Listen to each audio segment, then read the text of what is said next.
ഇപ്പോൾ ഈ ശ്രമം നടത്തിയിരിക്കുന്നത് എന്നാണ് വാർത്തയിൽ പറയുന്നത്. കാരണം അദ്ദേഹം അവിടെ കഴിഞ്ഞ 15 ദിവസമായി നിരാഹാരം സമരത്തിലായിരുന്നു. അദ്ദേഹത്തിൻ്റെ നേതൃത്വത്തിലായിരുന്നു അവിടെ ലഡാക്കിന് BJP കേന്ദ്ര സർക്കാർ നൽകിയ വാഗ്ദാനം ചെയ്ത പദവിക്കായി, സംസ്ഥാന പദവിക്കായി 6ാം ഷെഡ്യൂൾ ഉൾപ്പെടുത്തണമെന്ന ആവശ്യത്തിനായി എല്ലാമുള്ള സമരം നടന്നിരുന്നു. അദ്ദേഹമായിരുന്നു അതിൻ്റെ ഇത്രയും കാലം സമരം നയിച്ചത്. സമാധാനപരമായ സമരമായിരുന്നു ഇത്രയും കാലം അദ്ദേഹം നയിച്ചിരുന്നത്. അദ്ദേഹത്തിനെ ലക്ഷ്യമിട്ടുകൊണ്ടാണ്, ഉന്നം വെച്ചുകൊണ്ട് കേന്ദ്ര സർക്കാർ നടപടികൾ, രാഷ്ട്രീയ നടപടികളെന്നോ അല്ലെങ്കിൽ അദ്ദേഹത്തിനെതിരെ നിയമ നടപടികളെന്നോ നമുക്ക് വിശേഷിപ്പിക്കാം, രാഷ്ട്രീയപരമായിട്ടുള്ള നിയമ നടപടികൾ എന്നും വേണമെങ്കിൽ വിശേഷിപ്പിക്കാവുന്ന തരത്തിലുള്ള നടപടികൾ ആരംഭിച്ചിരിക്കുന്നത്.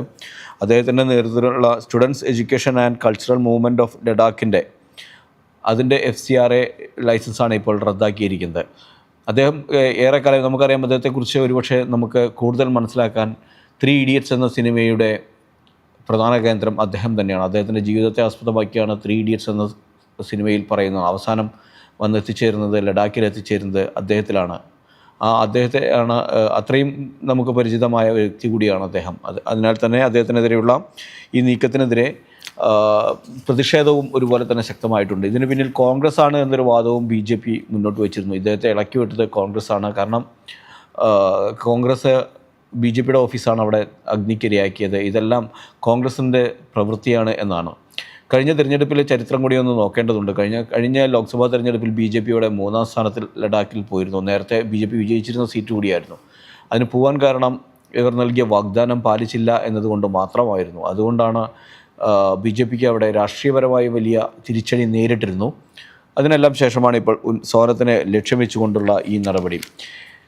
ഇതേ വാർത്ത വാങ്ചുങ്ങിനെ വിടാതെ കേന്ദ്രം FCRA ലൈസൻസ് റദ്ദാക്കി എന്ന് പറഞ്ഞുകൊണ്ട് സിറാജ് അവരുടെ 1ാം പേജിൽ തന്നെ ഉൾപ്പെടുത്തിയിട്ടുണ്ട്. വാർത്ത സെയിം തന്നെയാണ്. അതായത് വാങ്ചുങ്ങിനെതിരെയുള്ള രാഷ്ട്രീയ നടപടിയാണ് എന്നാണ് ഈ വാർത്തകളിൽ എല്ലാം തന്നെ പറയുന്നത്. ലഡാക്ക് പ്രക്ഷോഭത്തിൻ്റെ പേരിൽ കേന്ദ്രഭരണ പ്രദേശമായ ലഡാക്കിന് സംസ്ഥാന പദവി ആവശ്യപ്പെട്ട് ലേയിൽ നടന്ന പ്രക്ഷോഭം സംഘർഷത്തിൽ കലാശിച്ചതിന് പിന്നിൽ സമര നേതാവ് സോനം വാങ്ചുങ്ങിനെതിരെ നടപടിയെടുത്ത് കേന്ദ്ര സർക്കാർ. കാലാവസ്ഥാ പ്രവർത്തകൻ കൂടിയായ അദ്ദേഹത്തിൻ്റെ വിദേശ സംഭാവന സ്വീകരിക്കാനുള്ള FRCA ലൈസൻസ് കേന്ദ്ര ആഭ്യന്തര മന്ത്രാലയം റദ്ദാക്കി. ഇതിൽ പറയുന്നത് അദ്ദേഹത്തിൻ്റെ പ്രകോപനപരമായ പ്രസംഗമാണ് ആൾക്കൂട്ടത്തെ അക്രമാസക്തമാക്കിയതിന് കാരണമായതെന്നാണ് ആഭ്യന്തര മന്ത്രാലയം പറയുന്നത് എന്ന വാർത്തയും ഇതിനകത്ത് ഉൾപ്പെടുത്തിയിരിക്കുന്നു. സോനത്തിൻ്റെ കീഴിൽ തന്നെയുള്ള ഹിമാലയൻ ഇൻസ്റ്റിറ്റ്യൂട്ട് ഓഫ് ആൾട്ടർനേറ്റീവ് ലഡാക്സ് എന്ന വിദേശ സംഭാവന നിയന്ത്രണ നിയമം ലംഘിച്ചെന്ന ആരോപണത്തെക്കുറിച്ച് CBI അന്വേഷണം നടക്കുന്നുണ്ട് എന്ന വാർത്തയും ഇതിലടക്കുന്നുണ്ട്. അതുപോലെ തന്നെ ഈ വർഷം ഫെബ്രുവരിയിൽ വാങ്ചുക് പാകിസ്ഥാൻ സന്ദർശിച്ചിരുന്നുവെന്നും അതിനെക്കുറിച്ചും അന്വേഷണം നടത്തുന്നുണ്ട് എന്നും ഈ രണ്ട് വാർത്തകളിലും മാതൃഭൂമിയും അതുപോലെ തന്നെ സിറാജും പറയുന്നു. മാധ്യമത്തിൻ്റെ 1ാം പേജിലെ പ്രധാന വാർത്തകളിൽ ഒന്ന് എന്ന് പറയുന്നത് മുങ്ങിയ കപ്പൽ സംഭവത്തിൽ ഹൈക്കോടതി 1227 കോടി രൂപ കെട്ടിവെക്കണം എന്നാവശ്യപ്പെട്ടതാണ്. സംസ്ഥാനം ആവശ്യപ്പെട്ടിരുന്നത് 9531 കോടി രൂപയായിരുന്നു. എന്നാൽ അത്രയും വേണ്ട, 1227 കോടി കെട്ടിവെച്ചാൽ കപ്പൽ വിട്ടുകൊടുക്കാമെന്നാണ് പിടിച്ചു വച്ചിരിക്കുന്ന കപ്പൽ വിട്ടുകൊടുക്കാമെന്നാണ് ഹൈക്കോടതി ഇപ്പോൾ ഉത്തരവിട്ടിരിക്കുന്നത്. ഇത് മാതൃഭൂമിയുടെയും 1ാം പേജിൽ തന്നെ വാർത്തയായിട്ടുണ്ട്. എന്നാൽ അത് ഗൾഫ് മാധ്യമം നൽകിയുള്ള അത്രയും വലിയ വാർത്തയായിട്ടല്ല എന്ന് മാത്രം. ഈ ഒരു ചിത്രത്തോടു കൂടി തന്നെ വാർത്ത നൽകിയിരിക്കുന്നുണ്ട് മാതൃഭൂമി അതിലൊരു ഉപവാർത്ത കൂടി മാതൃഭൂമി ഉൾപ്പെടുത്തിയിട്ടുണ്ട്. അതായത് ഹൈക്കോടതി വിധി എതിരല്ല എന്നാണ് സർക്കാരിൻ്റെ വിലയിരുത്തൽ എന്ന് പറഞ്ഞുകൊണ്ട്. ഈ വാർത്തയുടെ വിശദാംശം എന്ന് പറയുന്നത്, കേരള തീരത്ത് അറബിക്കടലിൽ നമുക്കറിയാം 2 കപ്പലുകൾ അടുത്തടുത്തായിട്ട് അപകടത്തിൽപ്പെടുകയുണ്ടായി. അതിൽ MSC എൽസ 3 കപ്പൽ മുങ്ങിയ സംഭവത്തിലാണ് കപ്പൽ കമ്പനിയോട് 9531 കോടി രൂപ കെട്ടിവെച്ചാൽ വലിയ മാലിന്യങ്ങളൊക്കെ ഉണ്ടായിരുന്നു. അതെല്ലാം സംസ്ഥാനത്തിനെയാണ് ബാധിച്ചത്. അത് കരയിൽ നിന്ന് 14.3 നോട്ടിക്കൽ മൈൽ അപ്പുറത്താണ് അപകടമുണ്ടായത് എങ്കിൽ കൂടി അതിൻ്റെ ഇമ്പാക്റ്റ് സംസ്ഥാനത്തിനാണ് എന്നത് കൊണ്ടാണ് ഇത്തരത്തിലൊരു നടപടി. നമുക്കറിയാം, കുറേ കണ്ടെയ്നറുകളെല്ലാം ഒഴുകി കേരളത്തിൻ്റെ തീരങ്ങളിൽ എത്തിയത്. അപ്പോൾ ഹൈക്കോടതിയിൽ ആ കേസ് ഉണ്ടായിരുന്നു. ഹൈക്കോടതി വിഴിഞ്ഞത്തൊരു ഇവരുടെ ഒരു കപ്പൽ പിടിച്ചു വയ്ക്കുകയും ചെയ്തു. ആ കപ്പൽ വിട്ടുകൊടുക്കാനാണ് സെക്യൂരിറ്റി തുക കെട്ടിവെക്കാതെ പറ്റില്ല എന്ന ഒരു അഡ്മിറാലിറ്റി സംസ്ഥാനം തന്നെ മുന്നോട്ട് വെച്ചത്. ആ അഡ്മിറാലിറ്റി സ്യൂട്ടിലാണ് ഇപ്പോൾ 1227 രൂപ കെട്ടിവെച്ചാൽ മതി എന്ന് ഹൈക്കോടതി സിംഗിൾ ബെഞ്ച് ഉത്തരവിട്ടിരിക്കുന്നത്. ഇതിനെതിരെ വേണമെങ്കിൽ സർക്കാരിന് ഡിവിഷൻ ബെഞ്ചിനെ സമീപിക്കാവുന്നതാണ്.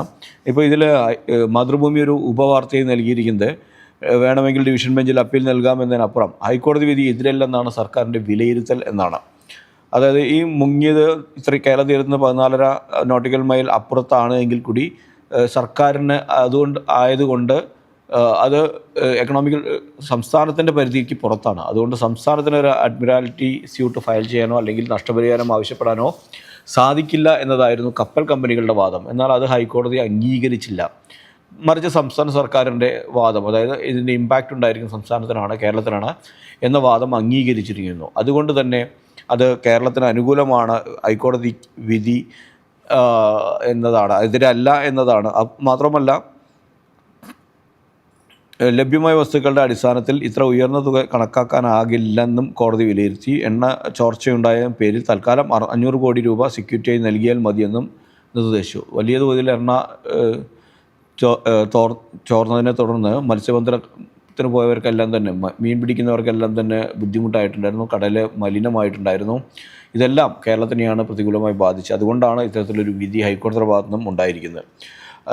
മലിനീകരണത്തിന് വൻ നഷ്ടപരിഹാരം നൽകണമെന്നുള്ള ഒരു വാർത്ത കൂടി മാതൃഭൂമി ഇതിനൊപ്പം നൽകുന്നുണ്ട്. കപ്പലപകടം മൂലമുണ്ടാകുന്ന മലിനീകരണത്തിന് ഉയർന്ന നഷ്ടപരിഹാരമാണ് അന്താരാഷ്ട്ര തലത്തിൽ കോടതികൾ വിധിക്കുന്നത്.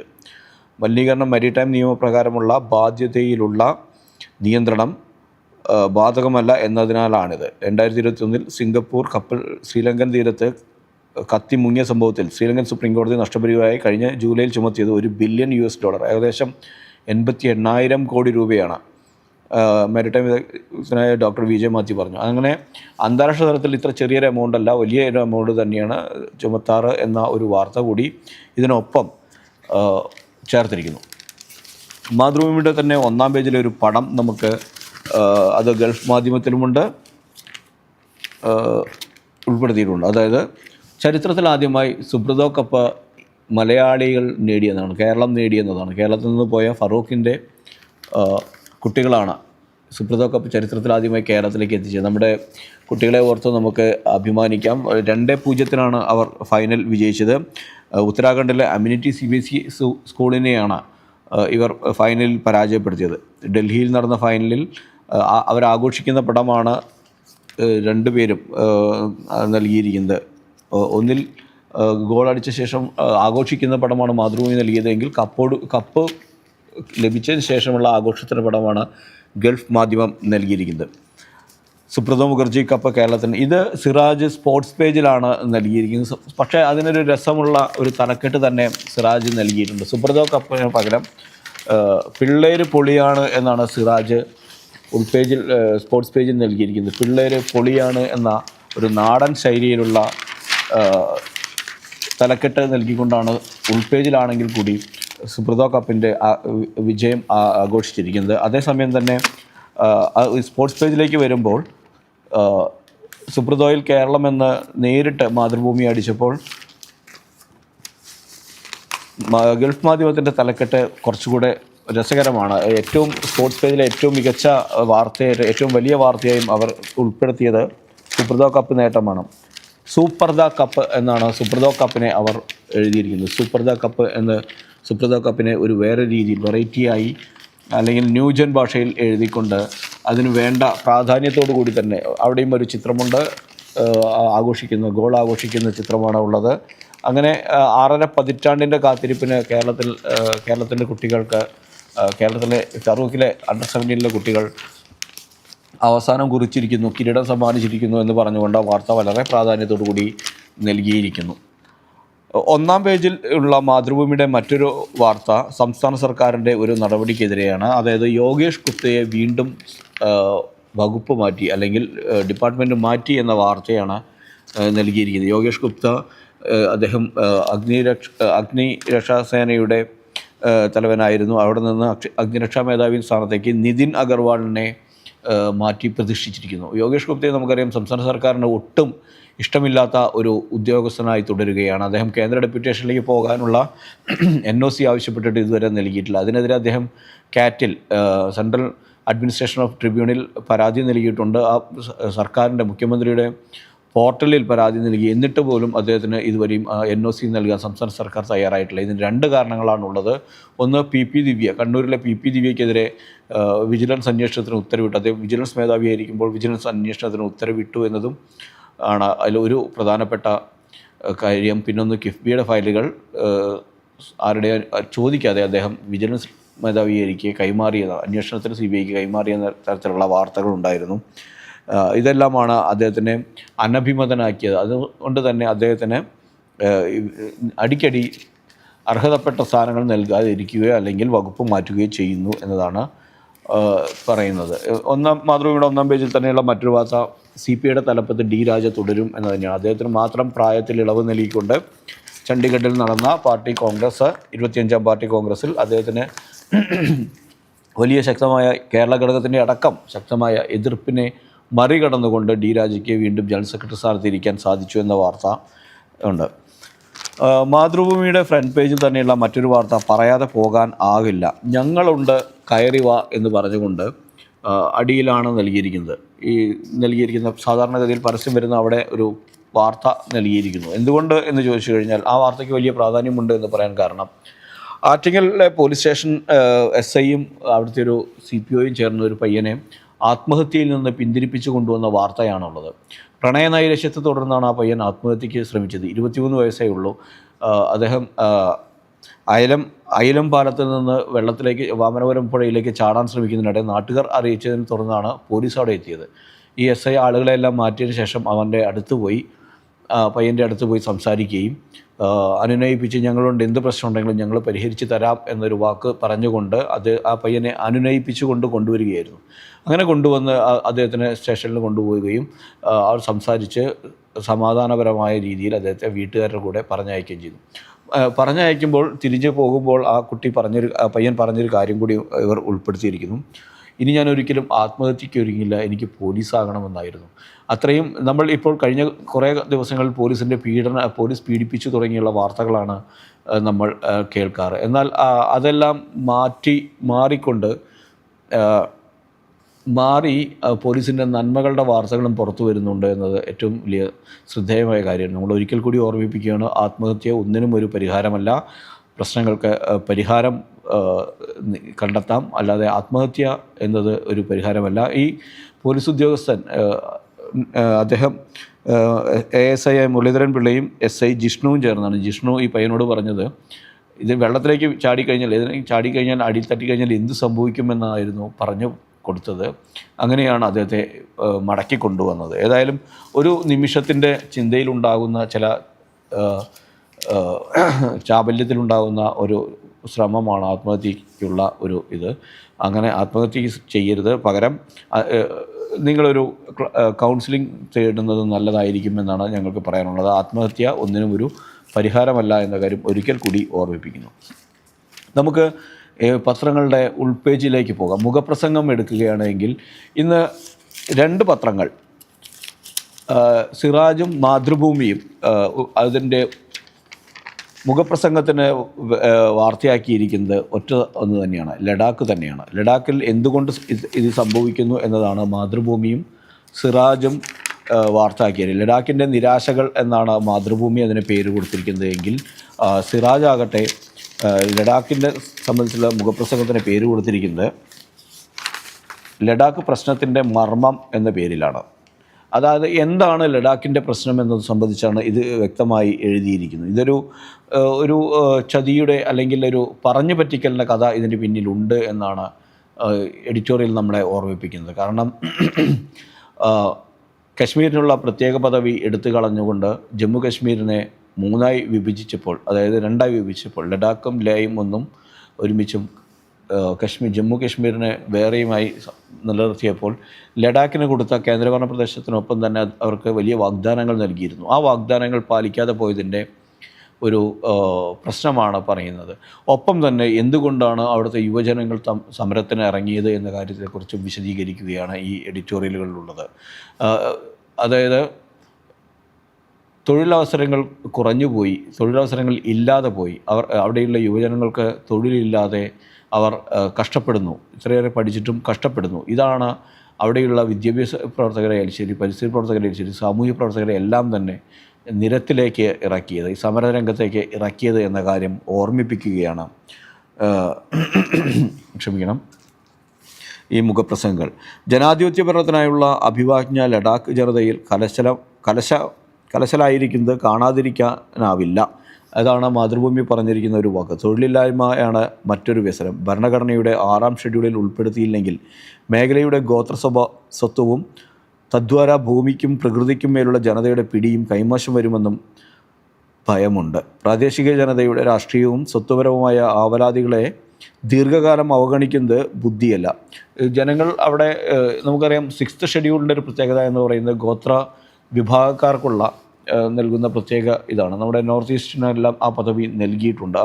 പല സംസ്ഥാനങ്ങൾ നോർത്ത് ഈസ്റ്റിലെ ഗോത്ര വിഭാഗക്കാരാണ് കൂടുതലുള്ളത്. അതുപോലെ തന്നെയാണ് ലഡാക്കിൽ ബുദ്ധിസ്റ്റുകളും ലേയിൽ ബുദ്ധിസ്റ്റുകളും കാർഗിലിൽ മുസ്ലിങ്ങളുമാണ്. അത് 97% വരുന്നതും ഗോത്ര വിഭാഗത്തിൽപ്പെട്ടവരാണ്. അപ്പോൾ അവർക്ക് 6th ഷെഡ്യൂളിന് അർഹതയുണ്ട് എന്നാണ് അവർ വാദിക്കുന്നത്. അത് നമ്മുടെ നോർത്ത് ഈസ്റ്റിലേക്ക് നോക്കുമ്പോൾ ശരിയാണ് എന്ന് നമുക്ക് മനസ്സിലാക്കാനും സാധിക്കും. അപ്പോൾ ഇതെല്ലാം കൂട്ടിവെച്ചുകൊണ്ടാണ് അവർ സംസ്ഥാന പദവിയും അതുപോലെ തന്നെ 6th ഷെഡ്യൂൾ ഉൾപ്പെടുത്തിക്കൊണ്ടുള്ള ഒരു ഉൾപ്പെടുത്തി തരണമെന്നും അവർ ആവശ്യപ്പെടുന്നത്. ഇത് അംഗീകരിക്കുന്നവർ സമരം ചിലപ്പോൾ തുടർന്നേക്കാം. ഒരുപക്ഷെ ഈ ജൻസി പ്രക്ഷോഭം എവിടെ ചെന്ന് അവസാനിക്കുമെന്ന് നമുക്ക് പറയാനും ആകില്ല. ഇനി ഉൾപേജുകളിലെ തന്നെ മറ്റു വാർത്തകളിലേക്ക് പോവുകയാണ് എങ്കിൽ മാതൃഭൂമിയുടെ 2-ാം ഉൾപേജിലുള്ള ഒരു തീവണ്ടിയിൽ നിന്ന് അഗ്നി മിസൈൽ പരീക്ഷണം നടത്തിയ വാർത്ത ഓപ്പൺ പേജിൽ ഉണ്ട്, 7-ാം പേജിലായിട്ടുണ്ട്. അതായത് ആദ്യമായിട്ടാണ് തീവണ്ടിയിൽ നിന്ന് ഒരു മിസൈൽ വിക്ഷേപണം നടത്തുന്നത്. ഇതാണ് ചിത്രത്തോടു കൂടി ആണ് ആ വാർത്ത നൽകിയിരിക്കുന്നത്. തീവണ്ടിയിൽ നിന്ന് അഗ്നി മിസൈൽ പരീക്ഷണം. റെയിൽ അധിഷ്ഠിത മൊബൈൽ ലോഞ്ചറിൽ നിന്ന് അഗ്നി മിസൈൽ വിജയകരമായി പരീക്ഷിച്ച ഇന്ത്യ. 2000 കിലോമീറ്റർ ദൈർഘ്യമുള്ള ദൂരപരിധിയുള്ള അടുത്ത തലമുറ അഗ്നി പ്രൈം മിസൈലാണ് പ്രതിരോധ ഗവേഷണ കേന്ദ്രമായ DRDO വിജയകരമായി വിക്ഷേപിച്ചത്. അതായത് തീവണ്ടിയിൽ നിന്ന് പോലും ഇനി അഗ്നി മിസൈൽ പരീക്ഷിക്കാം. അതിനുള്ള ലോഞ്ചർ ഉപയോഗിച്ചുകൊണ്ടുള്ളൊരു പരീക്ഷണമാണ് നടത്തിയത്. രാജ്യത്ത് ഇതാദ്യമായാണ് ഇത്തരത്തിലൊരു പരീക്ഷണം നടക്കുന്നത്. ദേശീയ റെയിൽവേ ശൃംഖലയുമായി യോജിപ്പിച്ച് പ്രത്യേകമായി രൂപകൽപ്പന ചെയ്ത പ്ലാറ്റ്ഫോമിൽ നിന്നായിരുന്നു ഈ ലോഞ്ചിങ് പാഡ് തയ്യാറാക്കിയിരുന്നത്. എന്തായാലും ഒരു വിജയകരമായി തന്നെ പരീക്ഷണം നടത്തി. റെയിൽ ശൃംഖലയിൽ നിന്ന് വിക്ഷേപിക്കാവുന്ന കാനിസ്റ്ററൈസ്ഡ് ലോഞ്ച് സിസ്റ്റം വികസിപ്പിച്ച ചുരുക്കം രാജ്യങ്ങളുടെ പട്ടികയിൽ ഇതോടെ ഇന്ത്യ അംഗമാവുകയും ചെയ്തു എന്നതാണ് ഈ വാർത്തയിൽ പറയുന്നത്. രാജ്നാഥ് സിംഗാണ് ഇക്കാര്യം അറിയിച്ചത്. അതിൻ്റെ പടവും മാതൃഭൂമി നൽകിയിട്ടുണ്ട്. ഇതിൽ പറയുന്ന മറ്റൊരു പ്രധാനപ്പെട്ട വാർത്ത NSSൻ്റെ കാര്യത്തിൽ. NSSനെ കഴിഞ്ഞ ദിവസം നമ്മൾ വിശദമായി തന്നെ ചർച്ച ചെയ്തിരുന്നു. NSS ഇടതുപക്ഷത്തേക്ക് ചായുന്നു എന്ന തരത്തിലേക്കുള്ള വാർത്ത. ഇത് ഏറ്റവും കൂടുതൽ ദോഷം ചെയ്യുന്നത് UDFനെയാണ്. ആ UDF അതുകൊണ്ട് തന്നെ NSSനെ അനുനയിപ്പിക്കാനുള്ള ശ്രമങ്ങൾക്ക് തുടക്കം കുറിച്ചതായിട്ടുള്ള വാർത്തകളുണ്ട്. NSSൻ്റെ തന്ത്രം, NSS SNDP നിലപാടിൽ പകച്ച് BJP എന്നൊരു വാർത്തയുമുണ്ട്. മാതൃഭൂമിയിലാണ് വാർത്തയുള്ളത്. NSSൻ്റെ മനസ്സ് മാറ്റിയത് സർക്കാരിൻ്റെ നയതന്ത്രം എന്നത് തരത്തിലുള്ള വാർത്തയുടെ ഒരു ഉപവാർത്തയായിട്ടാണ് BJPയുടെ കാര്യം പറഞ്ഞിരുന്നത്. കോൺഗ്രസിന് പിഴച്ചത് ഹൃദയബന്ധം മുറിഞ്ഞത് എന്നും വിശദമാക്കിക്കൊണ്ടാണ് വാർത്ത ഉള്ളത്. അതായത് കോൺഗ്രസ് അവരുടെ നായർ സമുദായത്തിൽപ്പെട്ട നേതാക്കളെ വെച്ചുകൊണ്ട് NSSുമായി ചർച്ചകൾക്ക് ആരംഭിച്ചിരിക്കുന്നു, അല്ലെങ്കിൽ അത്തരത്തിലുള്ള അനുനയിപ്പിക്കാനുള്ള നീക്കങ്ങൾ തുടങ്ങിയിരിക്കുന്നു എന്ന വാർത്തയാണ് ഉള്ളത്. ഇതേ വാർത്ത മാധ്യമവും നൽകിയിട്ടുണ്ട്. NSSൻ്റെ ഇടത് ചായ്വ് വോട്ടാക്കാനുള്ള നീക്കത്തിൽ CPM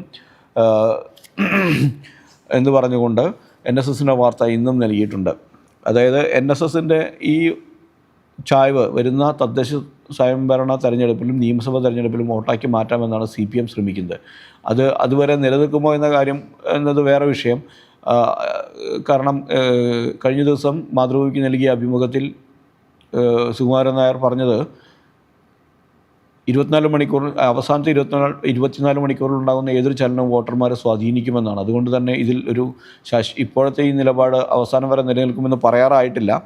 എന്തായാലും NSSൻ്റെ ഇടത് ചായ്വ് വോട്ടാക്കാനുള്ള നീക്കത്തിൽ CPM ശ്രമം തുടങ്ങി എന്ന ഒരു വാർത്ത നൽകിയിരിക്കുന്നു. അതിനോട് ഒപ്പം തന്നെ ഒരു ബോക്സ് വാർത്തയായിട്ട് സുകുമാരൻ നായർക്കെതിരെ കട്ടപ്പ ബാനർ ഉയർന്ന കാര്യവും പറയുന്നു. ഇന്നലെ അദ്ദേഹത്തിനെതിരെ പത്തനംതിട്ടയിലായിരുന്നു വെട്ടിപ്രം 115 നമ്പർ കരയോഗത്തിൽ മുന്നിൽ അദ്ദേഹത്തിനെതിരെ ഒരു ബാനർ ഉയർന്നു. അതായത് ഒറ്റുകൊടുത്ത കട്ടപ്പ എന്ന് പറഞ്ഞുകൊണ്ട് ബാഹുബലിയിലെ കട്ടപ്പയുടെ ചിത്രമെല്ലാം വെച്ചുകൊണ്ട് പിന്നിൽ നിന്ന് കുത്തുന്ന ചിത്രം വെച്ചുകൊണ്ട് സമൂഹത്തെ പിന്നിൽ നിന്ന് കുത്തി എന്ന് പറഞ്ഞുകൊണ്ടാണ് അദ്ദേഹത്തിനെതിരെ ഒരു പ്രതിഷേധ ബാനറെല്ലാം ഉയർന്നിരുന്നത്. ഏതായാലും ഷാഫി പറമ്പിലിനെതിരെ ഇന്നലെ CPMൻ്റെ പാലക്കാട് ജില്ലാ സെക്രട്ടറി നടത്തിയ ഒരു ആരോപണമുണ്ട്. അതിനെക്കുറിച്ചുള്ള വാർത്തയും ഉൾപേജിൽ ഉണ്ട്. ഷാഫി പറമ്പിലിനെതിരെ ഗുരുതര ആരോപണവുമായി CPM ജില്ലാ സെക്രട്ടറി എന്ന് പറഞ്ഞുള്ള വാർത്ത 3 പത്രങ്ങളും സിറാജും മാതൃഭൂമിയും ഒപ്പം തന്നെ ഗൾഫ് മാധ്യമവും പ്രാധാന്യത്തോടു കൂടി തന്നെ നൽകിയിട്ടുണ്ട്.